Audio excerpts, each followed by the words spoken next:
ang lubusan. Kaya't makaligtas tawa kami tanan pagundangan sa pagdanangin ng mahal na birhen ng Diyos para sa aming kabutihan. Sa pamagitan ng Yesu Cristo, kasama ng Espiritu Santo, magpasawalang hanggan. Amen. Magsipo po ang lahat.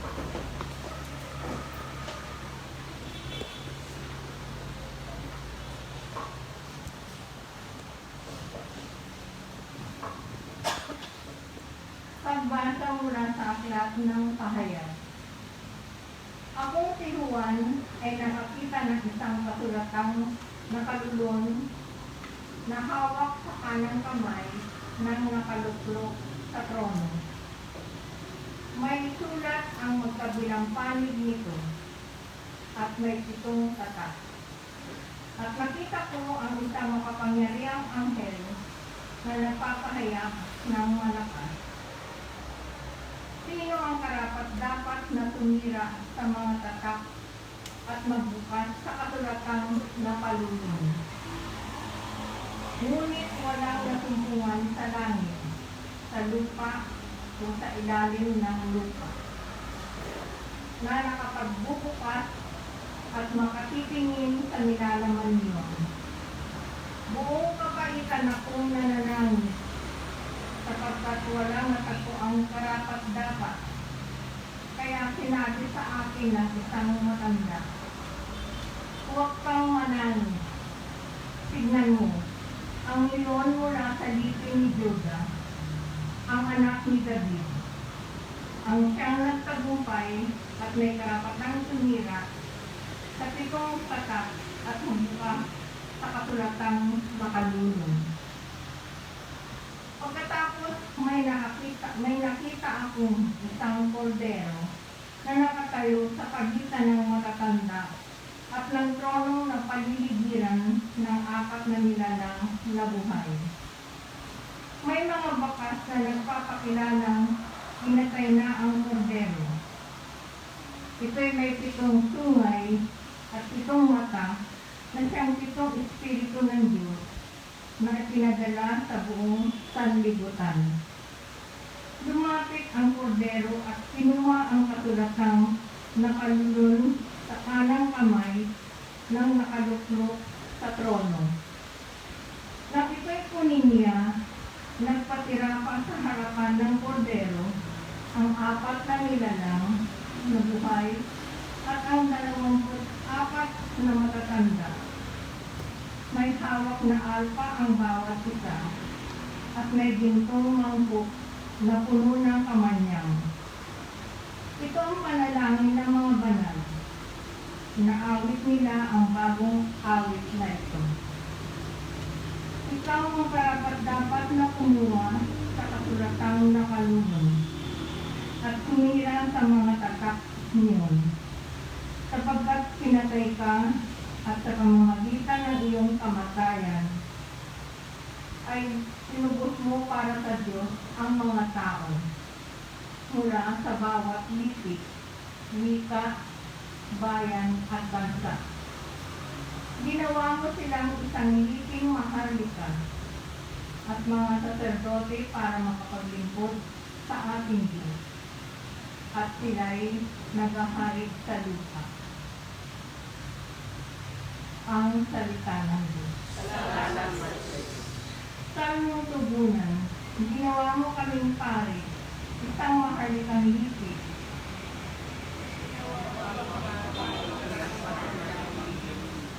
Ang Panginooy purihin, awitan ng bagong awit. Purihin sa pagtitipon ng tapat na pananalig. Magalak ka, O Israel, dahilan sa manilikha. Dahilan sa iyong hari, ikaw Sion ay matuwa. Tugon, baka makinumpay isang maharlikang lipi. Purihin sa pagsasayaw, purihin ang kanyang ngalan. Alpay tambol ay tugtugin at siya ay papurihan. Panginooy managagalak sa kanyang mga hirang, sa nangagpakukumbaba sa tagumpay ang ibibigay. Tugon, gumawa ang aming ari sa maharlikang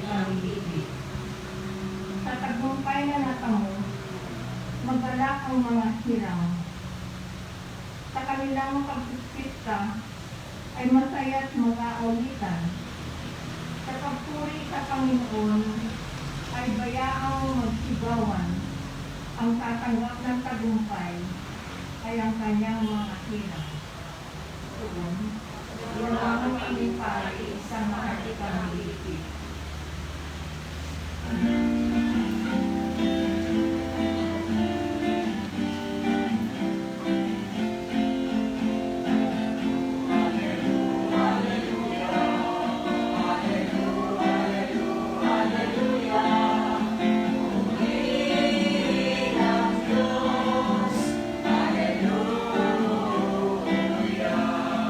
Tingin ninyong lahat ngayon ang ibig ng Panginoon sa loob ng mahilang.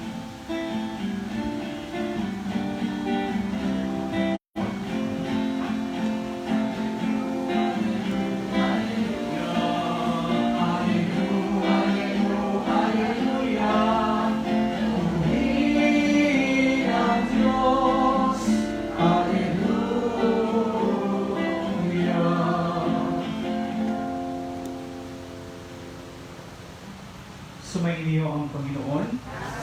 Ang mabuting balita ng Panginoon ayon kay San Lucas. Noong panahong iyon, nang malapit na si Jesus sa Jerusalem at natanaw niya ang lungsod nito, ito'y kanyang tinamisan. Sinabi niya, kung nalalaman mo lamang sa araw na ito kung ano ang makapagdudulot sa iyo ng kapayapaan, ngunit tingid ito ngayon sa iyong paningin, sapagkat darating ang mga araw na paliligiran ka ng kuta ng iyong mga kaaway. Darating at kukubkubin at higipitin ang magkabi-kabila, wawasakin kanila at lilipulin ng mga anak mo sa loob ng iyong moob. At ni isang bato'y wala silang iiwan sa ibabaw ng kapwa bato, sapagkat hindi mo pinansin ang pagdating ng Diyos upang iligtas ka. Ang mabuting balita ng Panginoon.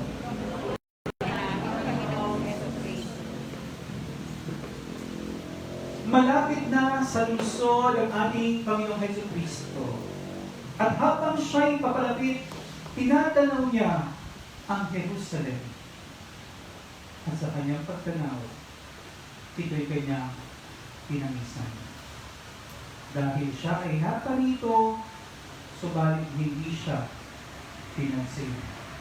Siya ay nangaral, siya ay nagpahayag, siya ay nagpakita at nagparamdam na ang Diyos ay kasama nila, subalit sila'y nanimandi. Kaya, siya ay tumangis. Ang sabi po nila, ang ngiti at tawa ay pwede mong ibigay kahit kanino, subalit ang luha ay ibibigay mo lamang at maaaring ibigay sa taong mahal mo at sa taong mahalaga sa iyo. Ang pagtangis ay pagkakataon upang mahugasan ang lahat ng ating pagdududa, ang lahat ng ating kawalan ng pananampalataya, ang lahat ng ating agam-agam at katanungan, lalo higit ng kalamputan. Kaya pag ang isang tao ay nagsisimula ng lumuha, nagsisimula na rin siya bumalik sa kanyang pinagdadaanan. Kaya nga po, naalala ko yung kwento ng isang pamilya na sila'y namatayan. At halos ang buong pamilya ay pinigil po nila ang kanilang pagluha, sapagkat ayaw nilang namaramdaman yung paghati, pamumulila, at yung kalungkutan ng paghihiwalay. Pagkatapos po ng ilang araw, lahat po sila'y nagkasakit. Kasi hindi nila hinayaan na tumulo ang mga kristal sa kanilang mga mata. Ang luha ay kayamanan na tinitipon natin sa ating puso. Kaya nga po nung dumating po ang mahal na Santo Papa dito sa ating bansa, nung bumarap po siya sa USP, kasama yung mga bata, na nagtatanong sa kanya kung bakit sa kabila ng kanilang kabataan, nararanasan nila ang mga bagay na hindi dapat nararanasan ng isang bata, na dapat sila'y naglalaro, nagsasaya, subalit sila ay maagang tinapi, tinabandona. Tumulong ang kanilang luha. Tinanong nila ang Santo Papa, bakit? Alam niyo po, hindi sumagot ang mahal na Santo Papa. Tumahimik at unti-unting tumulupin ang kanyang mga luha. May mga pagkakataon sa buhay natin na ang tugon sa ating kalungkutan ay hindi maraming salita, kundi ang maramdaman na ikaw ay kasama nila at kaya mo rin lumuhan. Nung araw na iyon, sinabi ng ating Santo Papa, don't be afraid to cry. Because in crying, it washes away our fears. It washes away our uncertainties and anxieties. In crying, we can find our own healing. Kaya kapag dumating ka sa punto na hindi mo na kaya, iiyak mo lang. At sa iyong pag-iyak, nahuhugasan ng lahat ng iyong katanungan. Sa hapong ito, hindi man tayo lumuluha, hindi man tayo umiiyak, pero naalala natin na katulad ng isang bata, kapag ang isang bata ay turuno na ang luha, wala siyang ibang pinupuntahan, kundi ang kanyang nanay at tatay. At sa loob na ikalawang araw na ito ng ating pagnonobela at pagbibigay, muli tayo bumabalik dito sa mahal na ina upang ating masumpungan ang kapayapaan. Marami na po tayong pinagdaanan itong mga nakaraang buwan. At nakaramdam na rin po tayo ng iba't ibang pagod. May mga taong nagtatanong hanggang kailan kaya matatapos ito? Napapagod na tayo magsuot ng face mask, napapagod na tayo na hindi natin madalo ang ating mga mahal sa buhay, panatilihin ang physical and social distancing. Napapagod na tayo kumuha ng medical travel pass para lamang marating ang ating mga mahal sa buhay. Sa kabila ng pagod na ito, naniniwala ako na tutulungan at gawin tayo ng mahal na ina upang tayo ay makalaya. Sapagkat sa yakap ng isang ina, nakasama nating lumuluha, mahuhugasan ng lahat ng ating mga sakit, nahuhugasan ng lahat ng ating pangit na karanasan. At sa piling at puso at yakap ng mahal na ina, ating masusumpungan muli ang kapayapaan, ang tunay na pagmamahal ay masusumpungan at matatagpuan lamang sa piling ng mahal na ina, si Maria. Natanaw ni Jesus ang Jerusalem at siya'y tumangis.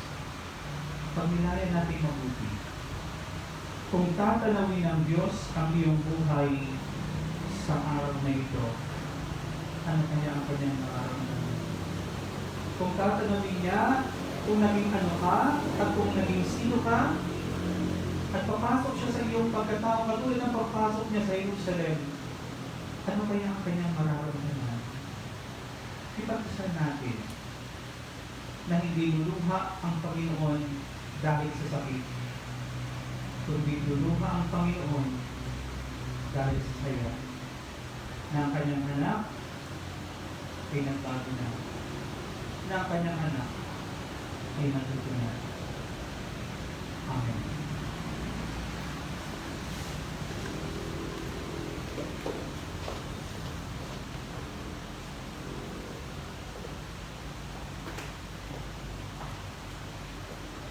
Ipanalangin natin ang ating mga pangangailangan bilang bahagi ng ating paglalakbay ng pananampalataya bilang pagsunod kay Kristo patungo sa walang hanggang Jerusalem.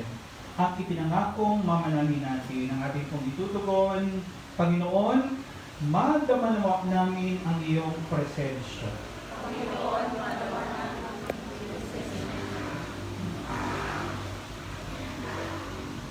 ang simbahan naway maging buhay na servisyo at instrumento ng pagkakaisa at kapayapaan. Manalangin tayo sa Panginoon. Bilang komunidad ng mga sumasampalataya, naway hindi tayo magkahati-hati, dahil lamang sa mga walang kwentang galit at hindi pang pinag-isipang pag-isda. Manalangin tayo sa Panginoon. Panginoon, magdamanawa namin ang iyong presensya. Ating nawang maiwasan ang gumawa ng mga dahilan umiiwas sa ating pagtugon sa mga hamon ng pananampalataya. Manalangin tayo sa Panginoon. Ang mga kasawian sa buhay o pagkakasakit gawin hindi makasagabal sa ating pagnanais na sundan si Kristo maging sa pagpapakasama. Manalangin tayo sa Panginoon. Sa mga tapat na yumain, sana'y maibigay ang walang hanggang kaligtasan. Manalangin tayo sa Panginoon.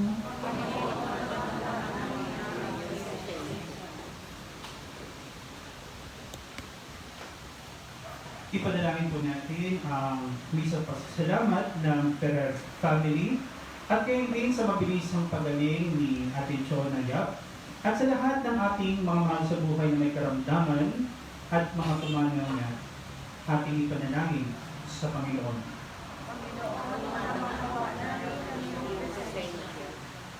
Ama namin Diyos, huwag nawa kami umatras o magkatubiling lumangkad ng pasulong sa paglalakbay tungo sa iyong kaharian. Palakasin nawa ng aming panalangin ito, ang aming pananampalataya. Hinihiling namin sa pamamagitan ni Kristo, aming Panginoon. Amen. Magsiupo po ang lahat.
Manalangin kayo mga kapatid, upang paghahati natin ay kalugdan ng Diyos sa mga makapangyarihan. Sa iyong mga kamay, sa kapurihan niya at karangalan sa ating kapanginabangan sa buong samay niyang banal.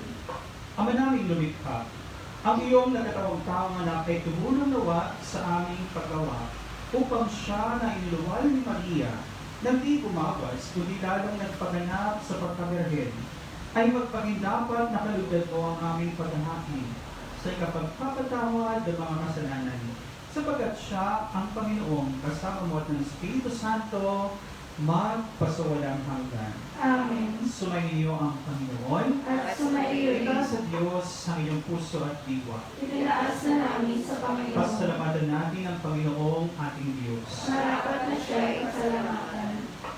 Ama naming makapangyarihan, tunay ang marapat na ikaw ay aming pasalamatan. Bukod mong pinagpalang maging ina ni Jesucristo ang mahal na berheng nagpupuri at nagaganap sa iyo. Ikaw ang gumawa ng talang-dakilang bagay, ikaw ang lumilingap sa lahat kailanman. Nililingap mo ang mahal na berhen bilang iyong abang alipin na iyong binigyan ng tungkuling kumalina sa anak mong manunubos namin. Kaya kaisa naman ang nagsisiawit na papuri sa iyo na walang humpay sa kalamitan. Kami nagbubunyi sa iyo kadakilaan.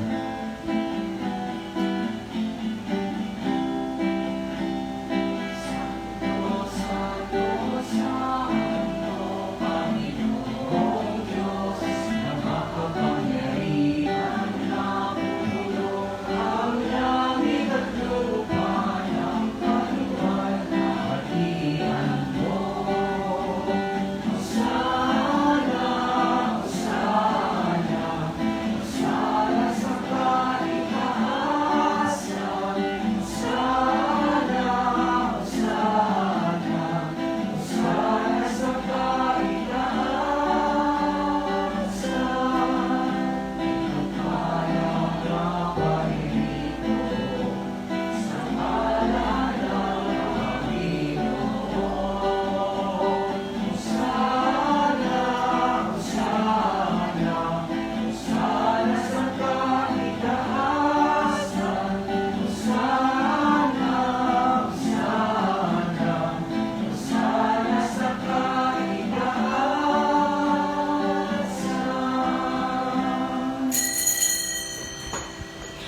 Ama naming banal, ikaw ang bukal ng tanang kabanalan. Kaya sa pamagitan ng iyong Espiritu, gawin mong banal ang mga kaloob na ito pang para sa amin ay maging katawan at dugo ng aming Panginoong Jesucristo. Bago niya pinapis ang pusang loob na maging handog, hinawakan niya ang tinapay, pinasalamatan kanya. Pinagatihan niya iyon, iniabot sa kanyang mga alagad at sinabi, "Tanggapin niyong lahat ito at kanin. Ito ang aking katawan ay handog para sa inyo."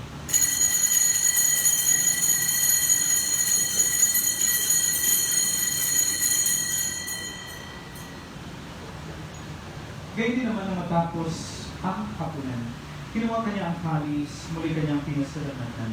Inabot niya ang kalis sa kanyang mga alagad at sinabi, "Tanggapin ninyong lahat ito at inumin. Ito ang kalis ng aking dugo ng bago at walang hanggang iban. Ang aking dugo ay bubuhos para sa inyo at para sa lahat sa ikapagpapatawad ng mga kasalanan. Gawin niyo ito sa pag-alala sa akin."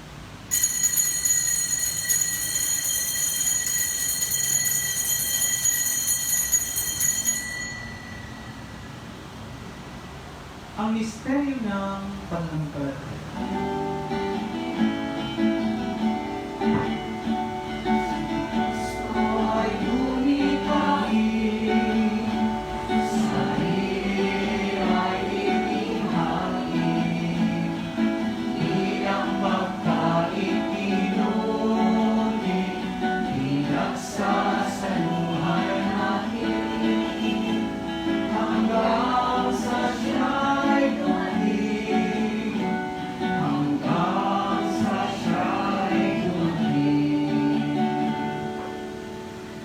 Ama, ginagawa namin ngayon ang pag-alala sa pagkamatay at muling pagkabuhay ng iyong anak. Kaya iniaalay namin sa iyo ang tinapay na nagbibigay buhay at ang kalis na nagkakalob ng kaligtasan. Kami nagpapasalamat dahil kami yung minarapat na tumayo sa harap mo para maglingkod sa iyo. Isinasama namin kami magsasalo-salo sa katawan at dugo ni Kristo ay makuklog sa pagkakaisa sa pamagitan ng Espiritu Santo. Ama, ginapin mo ang iyong simbahang laganap sa buong daigdig. Kuskusin mo kami sa pag-ibig. Kay San Francisco na aming Santo Papa at ni Bartolome na aming Obispo ng Tanang Kapanian. Alalahanin mo rin ang mga kapatid namin nahingay na may pag-asang sila ay muling maubuhay, gayon din lahat ng mga pumanaw. Kamuan mo sila patuloy sa iyong kaligtasan.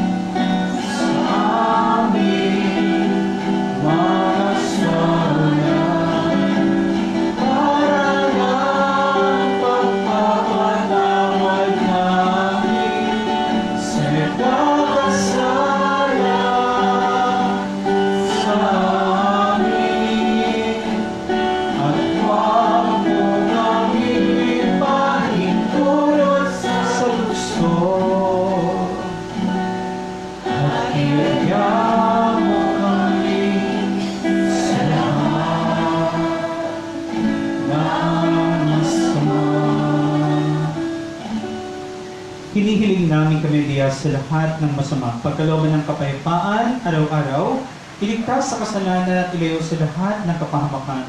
Samantalang aming pinananabikan ng dakilang araw ng pagpapahayag ng tagapagligtas namin si Hesus Kristo.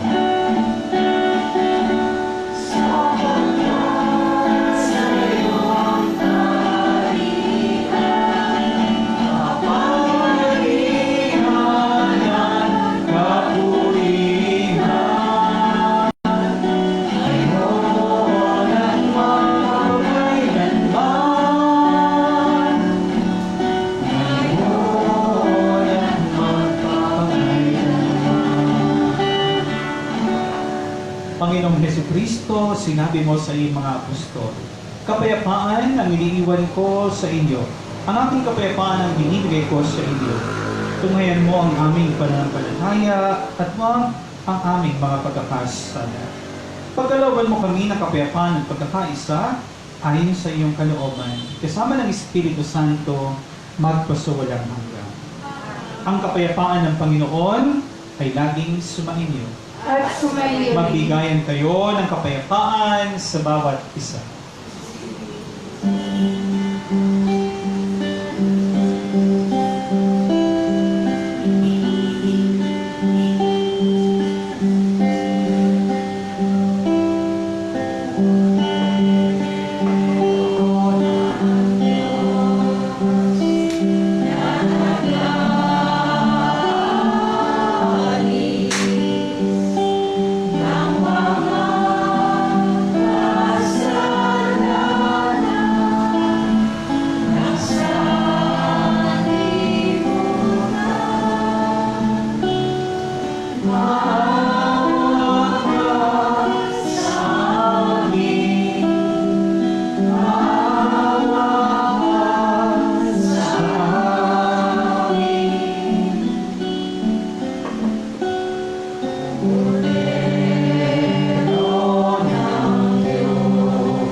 Ito ang kordero ng Diyos. Ito ang nag-aalis ng mga kasalanan ng sanlibutan. Mapalad tayong inaaniyahan sa kanyang banal na bigay. Panginoon, hindi ako karapat-dapat na magpatuloy sa iyo. Ngunit sa isang salita mo lamang ay babalik na ako.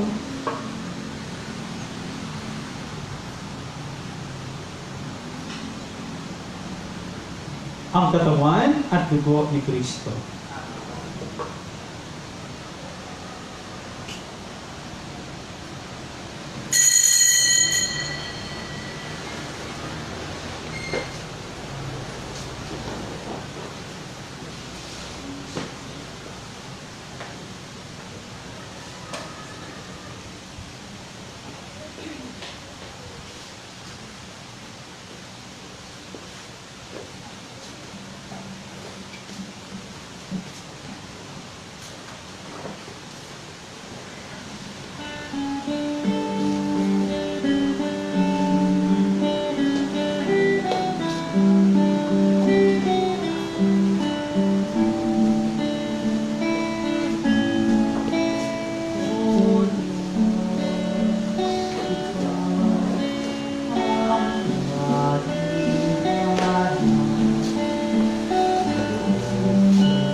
Mapalad ang Birheng Maria, pinili ng Diyos Ama upang pinuwal ang sugo niya, anak na kaisa-isa at manunubos sa sala. Manalangin tayo. Ama naming mapagmahal, sa pagsasalo namin sa banal na pakikinabang, ang iyong kagandahang loob ay aming hinihiling upang ang pagpaparangal namin sa mahal na Birhen at pagtulad namin sa Kanya ay magpagindapat na aming paglingkuran ang pagganap sa kaloob mong kaligtasan. Sa pamagitan ni Jesucristo, kasama ng Espiritu Santo, magpasawalang hanggan. Sa ngalan po ng Garden of Prayer, Family and Community, maraming salamat po sa lahat ng akisa at tumalo sa ating banal na diriwang at sa ikalang araw po ng ating pagmunobena. Paglain po kayo sa inyong pag-uwi at baon niyo po ang pagmamahal ng pamilyang ito at saan man po kayo magtungo, lagi niyong tatandaan ang mahal na ina ay lagi nating kasama. Sumainyo ang Panginoon. At sumayon. Huwag pagpalain kayo na makapangyarihang Diyos, Ama at Anak at Espiritu Santo. Tapos ang ating banal na pagdiriwang, humayo kay taglay ang kapayapaan at manatili tapat sa ating Panginoon. Salamat sa